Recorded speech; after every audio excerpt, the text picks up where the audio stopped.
So this is a fun topic, and this is something that you may not have seen before, but the idea is to really help you with respect to what's important for you, each of you, with your careers, okay? And the reason I put this together, I was asked to be the keynote speaker at an IEEE Student Congress. It was all the students in the US and Canada, regions 1 through 7. And I said, I don't want to do a technical talk because we all hear technical talks. So I said, what can I do to help you with your careers? So I said, okay, think of my 50-year career, 50 years working full-time. And there were 12 key decisions I made in 50 years that impacted the rest of my career. But I stumbled upon these throughout my career. My thought is, if I can summarize these, and you see these as a young person, a student, young professional, you have a head start. I didn't have that head start. You have a head start, you see all the 12 things up front. And you can do a better job of thinking about your career much earlier, okay? So that's, so I'm gonna go through, and I'm going to talk about these in a fun way with a lot of family photos, photos of me with IEEE meetings, but 12 key things.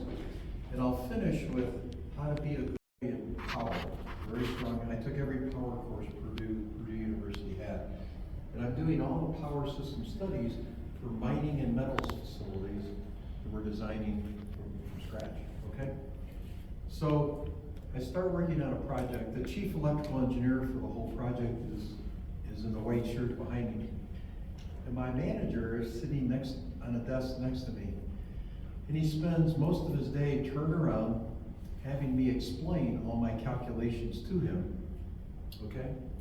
And when the client comes into town for a project meeting, he takes all my work and presents it to the client. Never says anything that he didn't do it. Okay, he just acts as if he did it himself.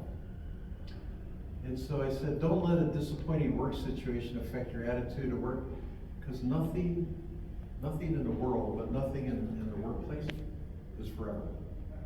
Things change, okay? So don't let a disappointing work, don't make a quick decision. So I could have made a quick decision here and said, I'm not putting up with this anymore. I'm gonna go to another project or leave the company. But I didn't. I said, I always think that good things happen to good people if you give it enough time. Okay? Don't, I don't want to be upset with this person. I want to be friendly to this person. Explain everything to them. Okay? Support them. In time, people will know that I'm doing the work. Okay? So I continue to do good work, continue to, explain things to this person.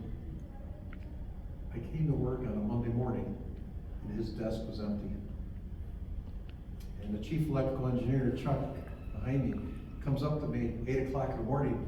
Hey, John, this guy's no longer on the project. But Chuck said, I know you've been doing all the work. So now when we have a client meeting, you will be the one to present your work to the client. I'm 22 years old. In a client meeting, the heads of all the parts of our project were people with 20, 30 years experience. I'm presenting work as a 22-year-old, and everyone else on the project, the leaders, were all 40, 50 years old. Fantastic opportunity for me. If I would have made a quick decision, I wouldn't have had that opportunity. Okay, so it taught me a good lesson. Give things time. Okay, nothing is forever. Next one, the guy sitting behind me was on the phone all the time making decisions for the project.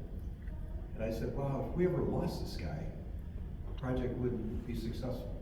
I thought he was indispensable. Indispensable, right? I come to work another Monday morning, his desk is empty. I said, what's going to happen to the project? Project was very successful. really taught me another lesson. Never ever think that anyone is indispensable. The worst thing, if you're working with a team of people on a project, and you think, I'm doing all the work of this team, the team would never be successful without me, I'm indispensable, that's the worst. Never think that way. Always be a team player, support everyone on the team, and work as a team. Everyone can be removed from a project, the project still be successful, okay? When I was at Purdue, undergrad and graduate school, there were no calculators yet, okay? TIHP, we didn't have any, there were no calculators. So I used the slide rule for all my calculations.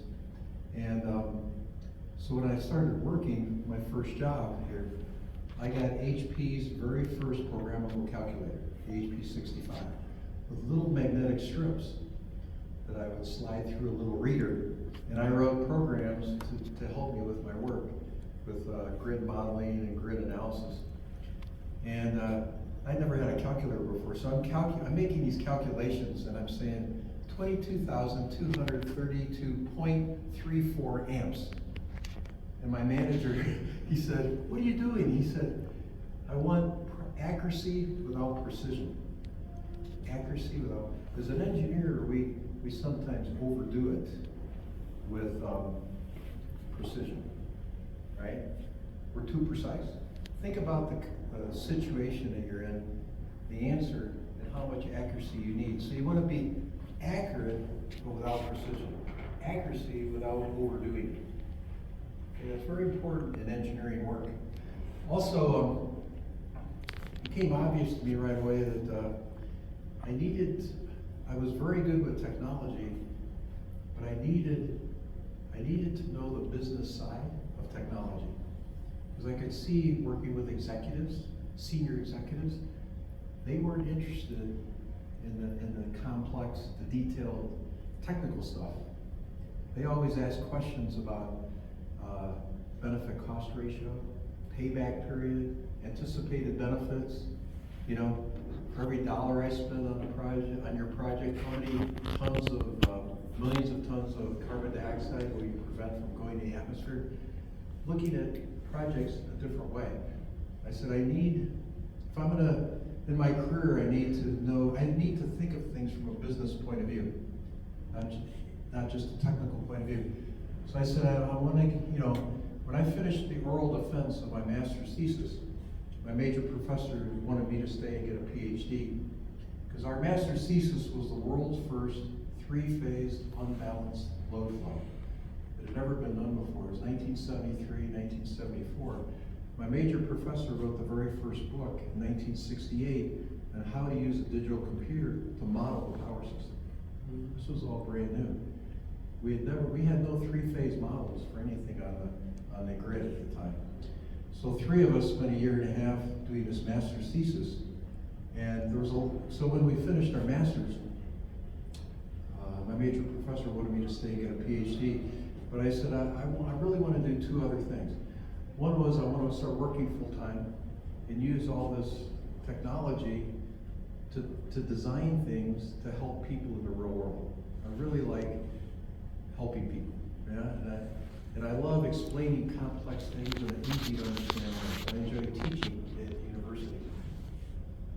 So I said, I don't want to get a PhD, I want to start working. Plus I've been a poor student for a long time, and I moved to San Francisco, lived in San Francisco, was making good money, and I was enjoying life.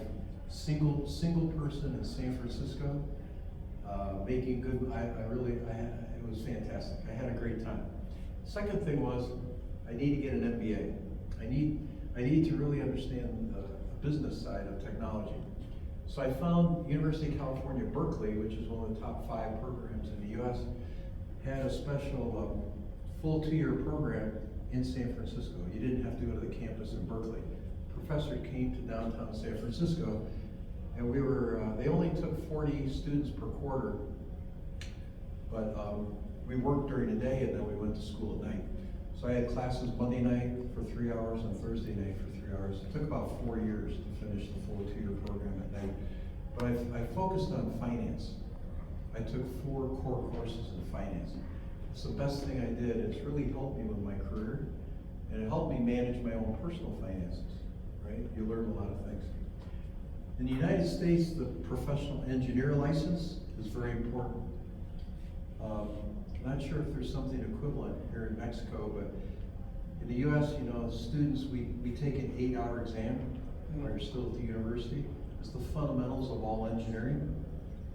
And then after so many years of work experience, you take the professional engineer exam in electrical, and you're licensed in the state that you took the exam in. Is there something? Just the first exam, we have a exam that calls Ceneval. It's from government to see if they know the necessary to perform their career. Okay. Well, you know, you don't know what company you're gonna work. You know, in 50 years, I've worked for 6 companies. It just so happened the first company, a PE license was required. So when I started working at this first company, they said, we will not give you a business card until you pass the PE exam. In other words, that's how important it is, okay? And so I took it in California in 1978 and passed. And then I've worked in Pennsylvania and I've worked in Georgia, and I'm licensed in all 3 states, okay? So that's important. The How other old thing is were you when you got your bachelor's and your master's? How old were you? What? How old were you? Okay, so I was in the honors program at Purdue. So I started as a second semester freshman. So I started taking EE courses in my second semester, and I started taking graduate courses in my 3rd year. So I did both a bachelor's and a master's at the same time with a full thesis. So I finished bachelor's, master's, full thesis in 5 years instead of 6.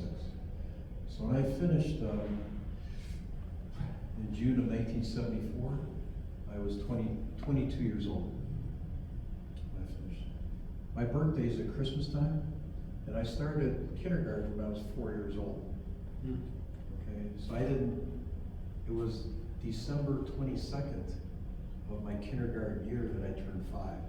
So I've always been the youngest of all the kids in my class. I was the last one to get a driver's license in high school. I had a double date. I had the double date with friends. I had a girlfriend, but I couldn't drive. Everyone else was driving, you know, and I was too young.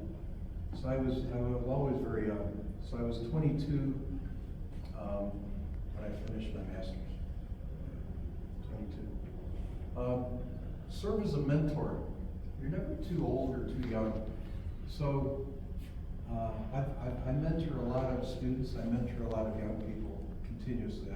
I probably spend 4 or 5 hours a day helping young people be successful. I just wrote an article that was published by IEEE on mentoring. It's online. Okay, and I really recommend, I'm going to talk more about this, but mentoring is very important. And if you look at the IEEE USA website, the Insight website, you'll see my article, okay? And get involved in outside activities like in IEEE. Always offer to give talks, teach courses, you know, develop industry standards. And the 3 areas of benefits I've received from IEEE, I've been a member 53 years now at IEEE, okay? I learned technology in a very deep way, in a very global way, from all of the, you know, I've been a distinguished lecturer for IEEE PS for 25 years, and I have I've flown 4.6 million miles on Delta Airlines. So I have more miles than many flight attendants have that work for Delta. Okay? When I get on a plane, I sit in an aisle seat first class. Flight attendant will come up because she has the paperwork that shows I'm a 4 million miler. She'll kneel down by my seat. Mr. McDonald, thank you so much for your business. You know, you've flown more miles on Delta than I have, and I work for Delta. I said, well, you'll accumulate more miles faster than I do because you're flying all the time for your job. But the more international travel you do, the more understanding you have of the differences in technology worldwide, the differences in standards, the differences in policy, and that's so important, and the differences in cultures. Okay, you need to. So technology, networking. I worked for 6 companies in 50 years. 5 of the 6 job changes were through friends in my network. 5 of the 6. These weren't jobs I looked for. They were jobs that came to me from my friends. Okay? And the last one was this. I've been doing international consulting for 12 years. I love what I did. A friend calls me. He says, John, there's an executive level position at GE that's open. It's perfect for you. I'll schedule an interview with the CEO in 2 days. You know, it's in Atlanta, you don't have to move.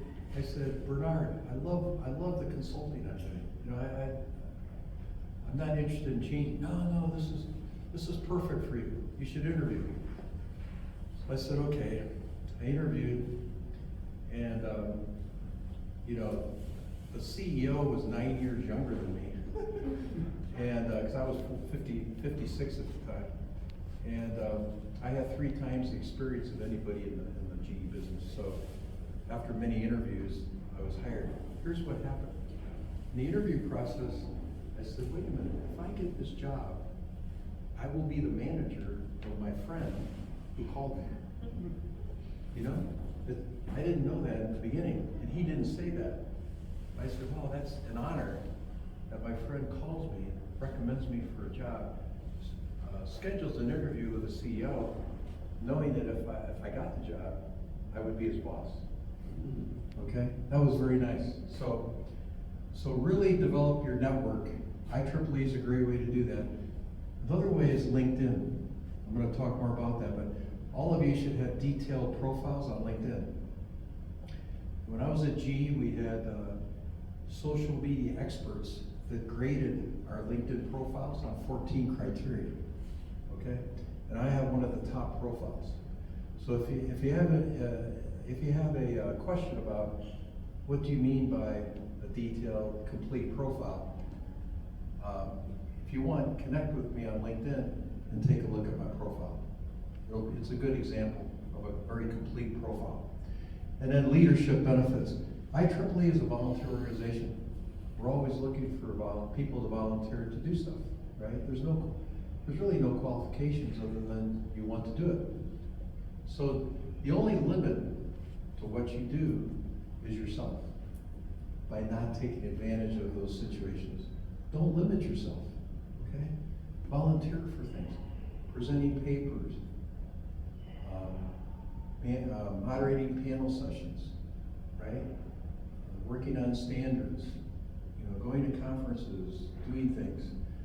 Leadership benefits, okay. So mentoring is important. I think about it this way. As a student, so hopefully, you know, I'm very competitive, and I always want to be the best at what I do. Like 14 years ago, I started working out with a trainer. I weighed the most in my life, at 59 years old. I said I have to change. I'm going to eat healthy and exercise 6 times a week with a trainer who's a professional athlete. Made millions of dollars as a pro football player in the United States. Played for the Chicago Bears and the Atlanta Falcons. He's been my trainer for 14 years, okay? Very gifted person. So I started working out, you know, and losing weight, getting in better shape. So one thing is, you think about, what am I learning at the university, and what value can I provide when I interview a company after, you know, when I'm graduating? What's the company looking for? Well, what you learn at the university, I call it the science of engineering. It's courses, textbooks, professors, but all the students are doing that. You know, you don't get a competitive edge because everybody's doing it. How do you differentiate yourself from others? So the value you have to an interviewer is not the science of engineering, but it's the art of engineering. Think about that. How do you apply what you learn at school in the real world to solve real world problems? That's what the company is looking for. That's why having internships is so important, right? Having actual work experience as a student is very valuable, okay? Because then, two things, you have work experience, you know how to apply what you learned in school in the real world. But secondly, as you're a better student, when you go out and work for a summer, you come back to school, professors are teaching you things, you have a filter after work and you say, that's very important, I'll need that when I start working. Or, no, that's not so important. you have a feel, you have a good idea of when you're being taught, what's important, what do you need to remember, okay? So how do you accelerate your understanding of the art of engineering? Through mentoring, okay? Find at least one mentor, an experienced person who has experience in what you're interested in, that you have, some chemistry with, right, relationship, and ask that person if they would mentor you, we spend about an hour or 2 hours at least every month. And it's easy because it's virtual, right, with web meetings.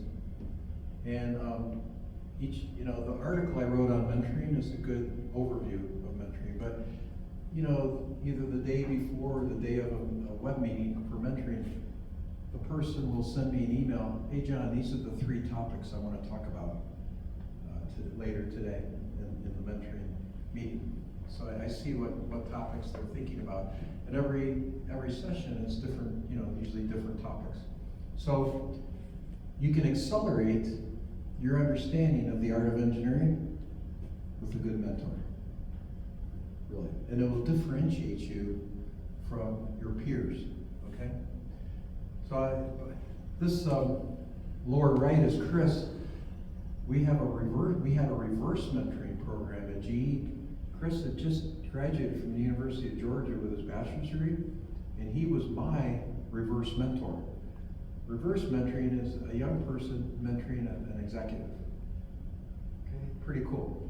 Computer World magazine did an article on reverse mentoring and featured Chris in the article. And he said, John, this magazine's going to interview me. I've never been interviewed before. What am I going to do? I said, don't worry, we'll prepare you. We'll help and prepare you. And he did a great job, and his photo is in the magazine. Okay, very young. He just out of school for a year or 2. Even if you're older, I had a senior executive at GE be my executive sponsor. It's nice to have somebody you can talk to that has a lot more experience, that you can trust, confide in, say like personal things, personal feelings, and get some good advice, okay? This is what I meant about, you want to balance between, if you're a student, if you're 100% internally focused, you're just focused on your studies, okay?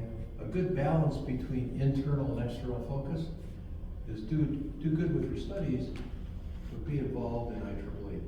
Take leadership positions, right? Get as much value out of IEEE as you can. For me, when I was at Purdue, I was in a fraternity. So I pledged a fraternity, lived in the fraternity house for 3 years, was vice president of fraternity. So it was a great experience for me. Leadership, social activities going on all the time. And I worked for Purdue Food Service. So I drove a food truck for the university on Sunday morning. And I made food for the graduate students on Saturdays. So it's a good, you want to balance, you don't want to be focused on one thing, because you're going to be very specific to your life. So many things going on. And I took a leave of absence from my company, and I flew to Amsterdam. overnight. I had a rental car prepaid for 3 months waiting for me at Schiphol Airport in Amsterdam. And I didn't know what I was gonna do that day, and I didn't know where I was gonna stay that night. I said, I'm going away, and I'm just gonna spend 3 months, spend every penny I saved, and when I get to Paris, if I wanna spend 5 days, I'll spend 5. If I wanna spend 8 days, I'll spend 8. I'm living life day to day, okay? And I did that for 3 months, okay? So, I started really enjoying going around the world and meeting people, learning things, and so I've done a lot of international travel. So, two things. One is, my McDonald name is Scottish, and I did consulting work for Scottish Power for 2 years. My dream was to go to a wedding in Scotland wearing a kilt. It was my family dress tartan. That's the dress McDonald tartan kilt, okay? And so an executive at Scottish Power, I was doing consulting for Scottish Power, and the senior executive, Bill Fulton, he knew how much I wanted to go to a wedding. His son was getting married, okay? And he said, you and Joanne, because he got to know my wife, he said, you and Joanne are invited to the wedding in Edinburgh, okay? And he helped me rent. I rented an entire kilt outfit. So that was right outside the hotel for the wedding. My wife took that photo. So my mother was Greek. So all the Greek professors in IEEE were good friends. I've given distinguished lectures in Athens, at the National Technical University of Athens in Greece.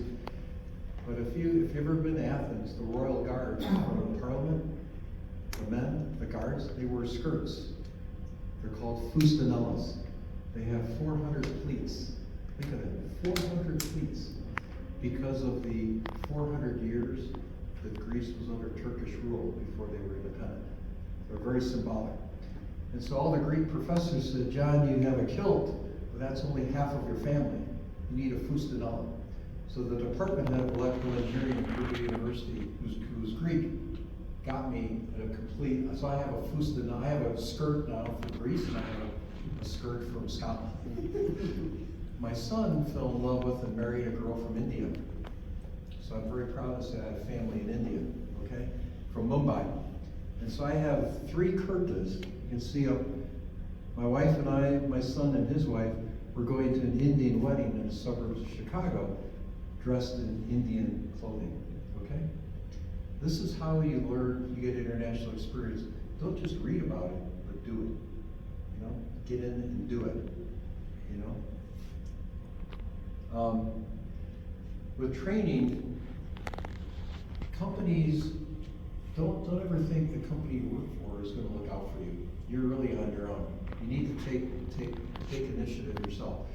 With training, you need to look at all the training classes that might be available within the company and those outside the company. So internal, you wanna know what courses the company has, and you put your own schedule together and make it happen with your manager. So I have co-authored 5 books.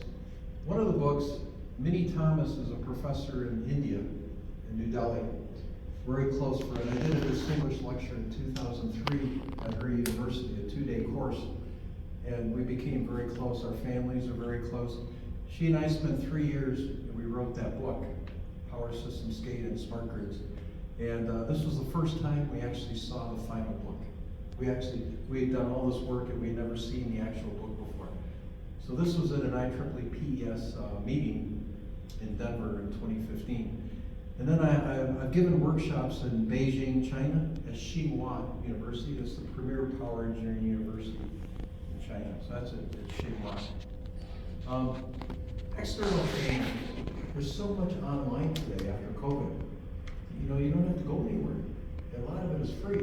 I've done online courses for IEEE PES that are on the Resource Center, for IEEE Smart Grid, and IEEE Educational Activities. All online stuff. So be familiar with external training. I do a continuing education course at Georgia Tech with a professor every March for 3 days. There's so much available. This is the U.S. Military Academy at West Point. Aaron was the one that he formed the first IEEE Young Professionals group, the YP group, in the United States. He's a professor at West Point. This is in Istanbul, Turkey, giving a workshop, and this is in Costa Rica, San Jose, Costa Rica. Okay, the night before I was giving a workshop, okay? Now, job length, this is very important because I see, it's very easy. I call this, we're used to like instant gratification, or we're used to, I call it like a microwave mentality. We think like, you know, we anticipate like a microwave. When I want lunch, I put soup in a microwave, and in maybe 30 seconds or a minute, I have lunch. It's very fast, okay? A lot of times we live our lives that way. It's, you know, think very transactional. I see many, you know, you go up to a friend, instead of saying, hey, how are you doing? You know, are you busy? What's going on? You go up to a friend and say, hey, listen, I need you to do something for me. This is what I need you to do. Could you do it? Hey, I gotta go. I'll see you later. I'll talk to you later. I say, wait a minute. Maybe the friend's busy. Maybe they don't want to do it. Show some interest. Spend some time with people. I'm going to talk more about this. We're too much in a hurry. We're too transactional. We're too microwave. So I say, if you don't spend enough time in a job, okay, you don't learn the depth of the technology, and you don't get all the experience of the older people you're working with, and you know, the risk is you become what I call a surface person. When an interviewer interviews you after, you know, around graduation, they'll see right away, they keep asking you questions, but you don't provide them any depth. Because you never spend enough time to learn the depth of anything. You're always in a hurry. Oh no, you know, I've done this enough. I don't want to do it anymore. I want to do something new. Wait a minute. Have you spent enough time to really learn the depth of what you're doing? Have you really met all the key people and learned from them? You know, if you're a surface person, you're going to have a tough time getting a good job. And a tough time for people in industry that want to spend time with you because they don't learn anything from you. You're always on the surface, okay? So spend enough time with what you do to make sure you truly get the depth and you truly establish relationships with the experienced people. So this is job length is very important. And just some funny photos here. I've, for many, many years, until I had to make a change, I was a competitive eater. So I competed in eating contests. I can eat a tremendous amount of food, like 2.5 pies, complete pies in 10 minutes. Took 3rd place out of 25 contestants, okay? So at this hamburger place in Indianapolis, Bub's Burgers, if you eat a 1 pound hamburger in a certain amount of time, they take your photo and put it on the wall. That's the 1 pound hamburger. Okay, pretty big. I could eat that, I ate it in like 2 minutes, okay? And I could have eaten 5 of them. But my granddaughter at the time, Ashley, was sitting next to me. She had never seen a hamburger that big before. And, you know, she'd say like, Papa, can you eat all that? And I said, yeah, no problem. And she's sitting next to me, and I just started eating it, and literally it was gone very quickly. I didn't need a large amount of time. I could have eaten more. But the photo on the wall of the restaurant is the one at the bottom. So I said, I want the photo of Ashley on my lap. We're holding up the plate saying, all gone. And on the lower left is a job length.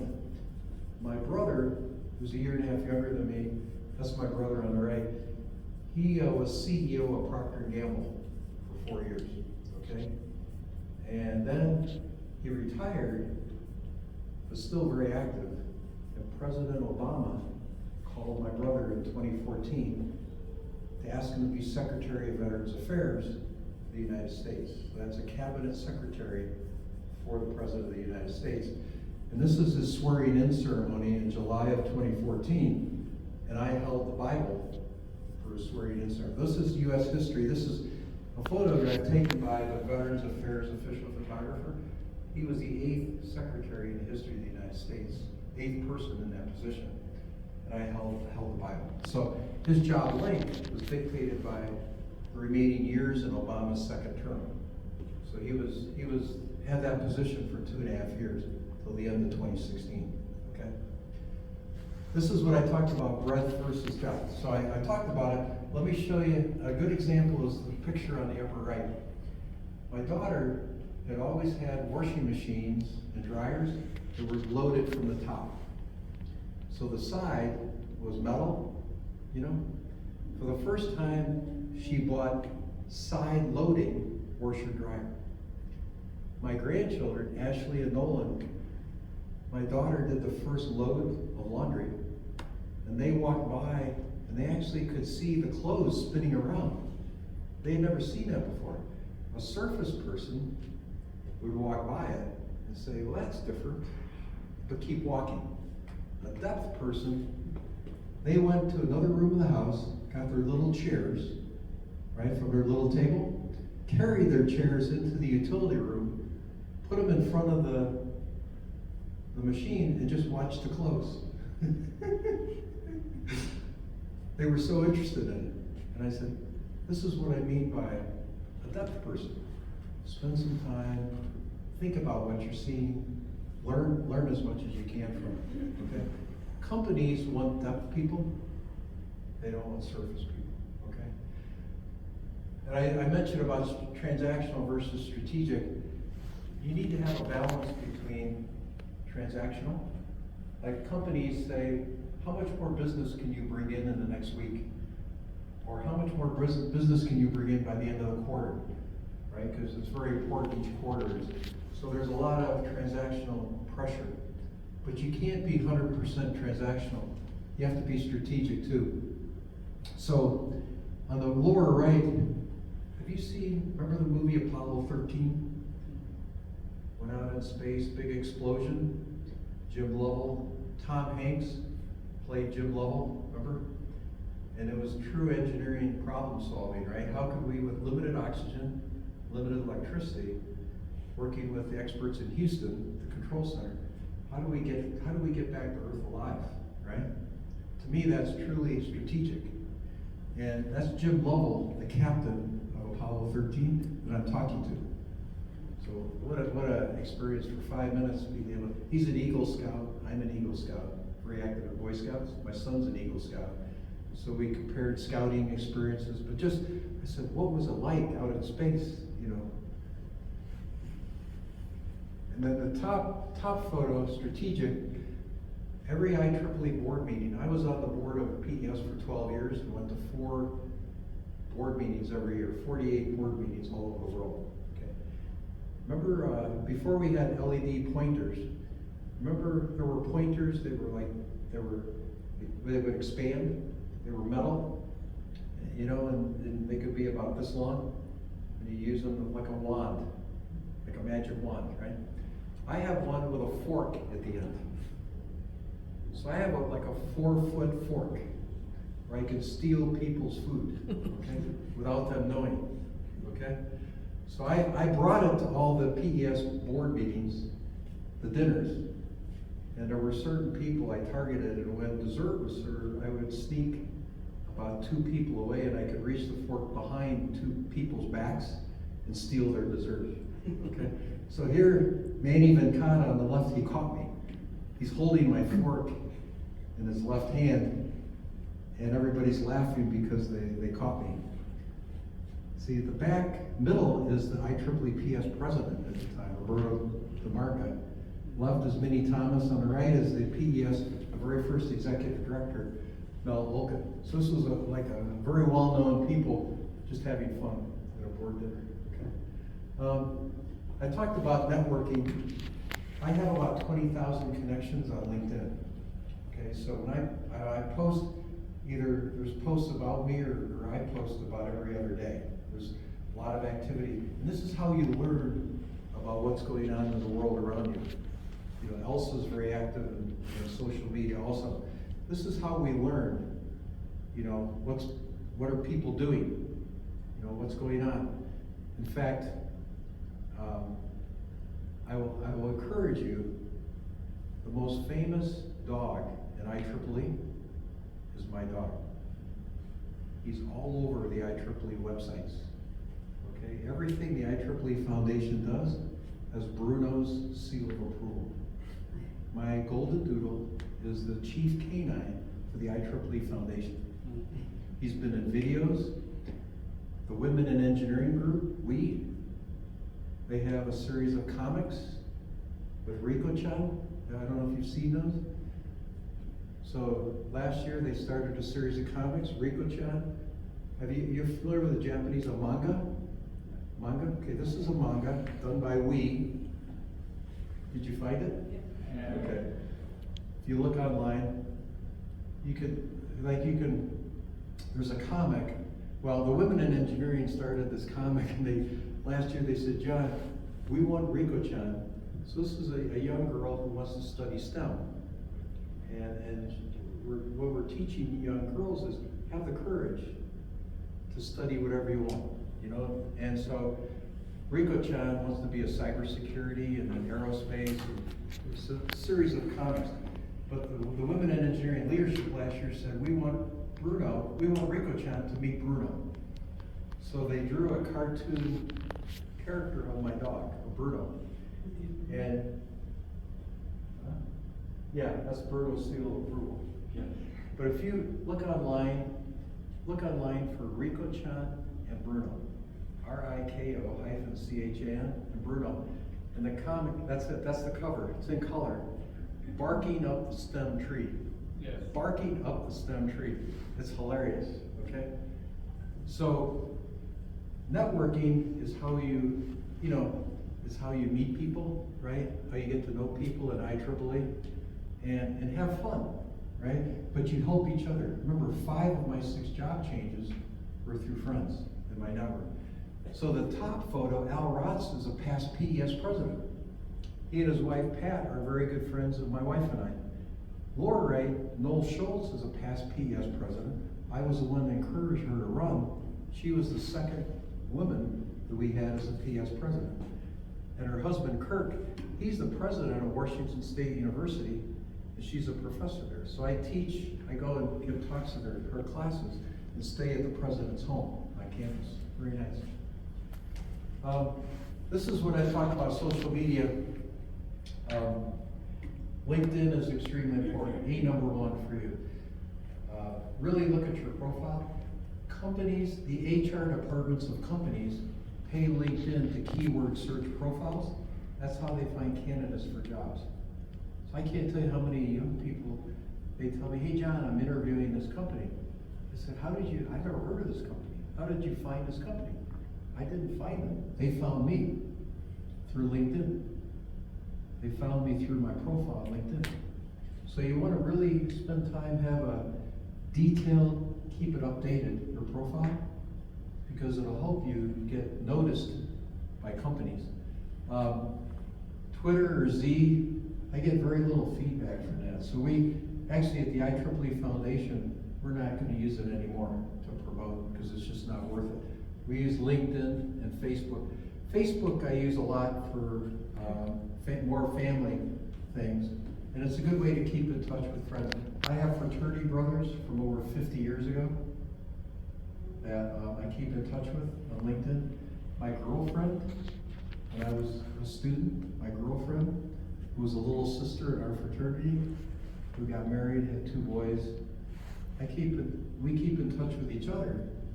You know, we dated like 55 years ago, okay? And we keep in touch on Facebook. It's pretty neat, okay? Pretty neat. So this is why I think social media is important, not just for business, but for family. So work-life balance. I always wanted a job that gave me time to spend with my family. My brother, being CEO of Procter & Gamble, you don't make decisions about your family, the company, you're CEO, your life is the company's life. Okay, which you have a lot of sacrifices with your family. I know, I wanted flexibility with work to do things with my family, okay? And it was my wife and I, and my son, when he was in kindergarten, at an outing at kindergarten where, with Hawaiian shirts and sunglasses. And then we tried to do that same with him sitting on me. We tried to do it, and I couldn't do it for more than a couple seconds. he's big. And then my daughter and I at a wedding, and then we took the family to Hawaii a couple years ago, and my daughter found a professional photographer on Oahu, so we took a family photo in Hawaii. But always get involved.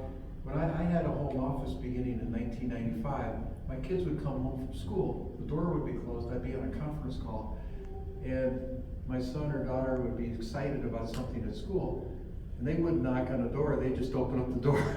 Hey, Dad, you know, I'd be on a conference call. And I said, there's nothing more important than my family. So I would say to the people on a conference call, hey, listen, my son just got home from school, has something to tell me, I'll be right back. Put it on hold. And I showed that my family, you're more important than anything I would do with work.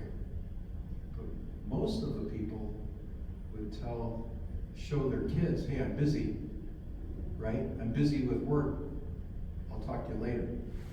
That's what typically happens. Never do that. That's what I mean. Never be too busy with work to talk with your family. You know? And I'd spend as much time as my son or daughter wanted to spend with me, and forget about work. I'd get back to that conference call anytime. Okay. I'll talk about the PAR thing in a minute. Again, work-life balance. I always took my family to IEEE meetings. I'd be getting an award. They would hear my acceptance speech. I'd introduce them to friends. I didn't say that, by the way, this professor wrote the book at my grandkids' home. They're climbing on my back. I volunteered 3 times each year in my granddaughter's her classes. This was her 3rd grade class. I did a math center, and her teacher, before I left, her teacher said, Ashley, go get the work you did with Papa, and let's take a photo. So I knelt down on the floor, and she put her arm around me. See, very, very proud of her work. I love that photo because it was very spontaneous. Her 3rd grade teacher, we were at a wedding, my wife and I, we were at a wedding Saturday night. Her 3rd grade teacher was there, and I showed her this. I said, you know, this photo is one of my favorite. You took this, because Ashley's 13 now. At that time she was 8, so this was like 6 years ago. And at Disney World. Okay. You have to plan your career yourself. Don't think a manager at work is going to do it or somebody else. You have to take charge of that. And make sure that you think about your goals. Not just 1 year, but 3 years, 5 years. So I've been mentoring Babak for about 15 years. He was Vice President of Education for PES, very well known. 2 graduate students at Arizona State University that presented a paper at a conference. And Professor Macron from Clemson University. And my nephew, my daughter's son, I was giving a talk on cybersecurity, and he lived in the area, and I got him and was able to get him invited to the meeting so he could hear my talk. Okay. Let me finish with this. This is in IEEE. When you're a leader, the people you're leading are volunteers. They're either working full time or they're busy as students. How do you get them to do the things you want them to do? When I was at GE, people are getting paid by the company. You feel like an obligation to do what you're asked to do because you're getting paid to do it, right? That's your full-time job. So, a couple things. One is, when I form an IEEE team, a committee, I always look for the busiest people I can find. In the beginning, I looked for the least busy people, and I said, this isn't working out real well. there's a reason why these people are not very busy, because they're not very good. Nobody wants them to do anything. So, when I was asked by the executive director of the IEEE Foundation 2 years ago to lead the 50th anniversary celebration committee, form the committee and lead it for 18 months, I looked for the busiest people. So my committee was like a who's who in IEEE, very well-known people that were honored to be on the committee. People said, how did you get them to agree? These are people that pride themselves on doing many, many things at the same time, and they're very good at it. They know how to manage their time, they're dependable, do good quality work. You can't fire in a voluntarization, but you can replace. If you're a leader in IEEE and somebody isn't doing what they're supposed to, sit down with them, explain to them what's expected, give them some time to change. If they don't, replace them. In that basket, the whole basket's bad, right? So if you have one person that's not doing what they're supposed to, replace them. When you're a leader, don't tell people what you want them to do, but you're a team. So you can do things two ways: mandate, top down, or bottom up. Bottom up means your team decides what should be done. And you're a good facilitator as a leader, okay? A good facilitator.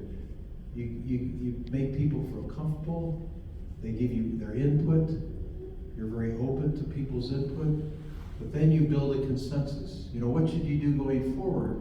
You can't do 15 things or 10 things, you have to blend the input and have a consensus going forward. So, I'll just give you one example is, and some of you may have experienced this yourself, is I come home from a business trip. I've been gone 3 days, and I take one step into the house with my computer bag and my suitcase, and my wife is very angry. And she said, you go up, my son was in high school at the time, Mark, you go up and talk to Mark and you tell him to clean his room. I've asked him to clean his room for 3 days and he hasn't cleaned his room. And she was very mad, okay? Well, it's very easy for me to get mad also and storm upstairs, you know, find him and start screaming and yelling. You feed off the energy of my wife. But that's the top-down approach. You don't make you may get something done, but people won't be happy. That's not a good approach as a leader. So I said, okay. I hear. So I said, okay, it's a weekday, he's probably up doing his homework for high school. So I went up, looked in his room, I see him sitting at his desk with books open, okay? He says, hey Dad, you just got home. I said, yeah, I just got home. How are you doing? He says, pretty good. I said, looks like you're doing homework. He said, yeah. I said, what are you working on? So now I'm probing. What are you working on? He says, calculus. So he took calculus in high school, calculus homework. Okay, how many problems do you have to do? 7 problems. All right. When do they due? Tomorrow. Okay, so you got to get them done tonight. How many have you done? I'm working on the 4th one. Okay, now I have enough information. I want to align. I want to connect. So here I had been gone for 3 days. I'm really busy, had a lot to do before going to work the next day. But I said, Mark, I got an idea. How about if I help you with the 4th problem? Let's work on it together. You know, and he was surprised. He said, yeah, you know, that'd be fun. So we connected, we aligned.